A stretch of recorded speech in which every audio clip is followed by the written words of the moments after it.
Hello పిల్లలు, ఈరోజు మనం బ్రెజిల్ దేశంలోని ఒక అద్భుత వింత గురించి తెలుసుకుందాం. దీని పేరు క్రైస్ట్ ద రెడీమర్.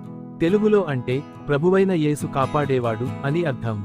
ఇది దక్షిణ అమెరికాలోని బ్రెజిల్ దేశం, రియో డే జనీరో నగరంలోని కోర్కోవాడో పర్వతం, మౌంట్ కొకవాడో మీద ఉంది.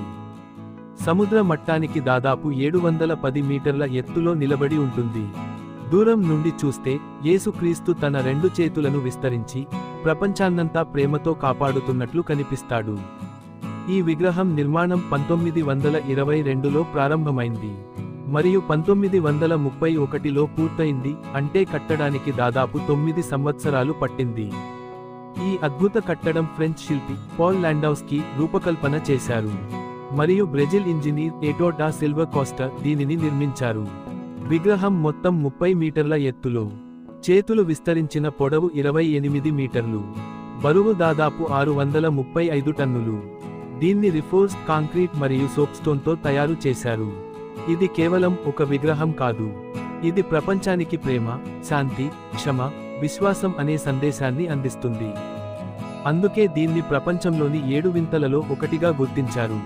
ప్రతి సంవత్సరం లక్షలాది మంది పర్యాటకులు ఇక్కడికి వస్తారు. విగ్రహం పైనుండి చూస్తే రియో నగరం, సముద్రం, కొండలు అన్నీ ఒకే దృశ్యంగా అద్భుతంగా కనిపిస్తాయి. రాత్రివేళ దీపాల కాంతిలో ఈ విగ్రహం సువర్ణంగా మెరిసిపోతుంది. మరి పిల్లలు, ఈ క్రైస్ట్ ది రిడీమర్ మనకు నేర్పేది ఏంటంటే, మనం ఎక్కడ ఉన్నా దేవుడు ఎల్లప్పుడూ మనతో ఉంటాడు. ప్రేమ, క్షమ, మానవత్వం ఎప్పుడూ మన జీవితంలో ఉండాలి అన్నది. అదే ఈ విగ్రహం యొక్క అసలైన సందేశం. ధన్యవాదాలు పిల్లలు. తర్వాత ఇంకో ప్రపంచ వింతతో కలుద్దాం.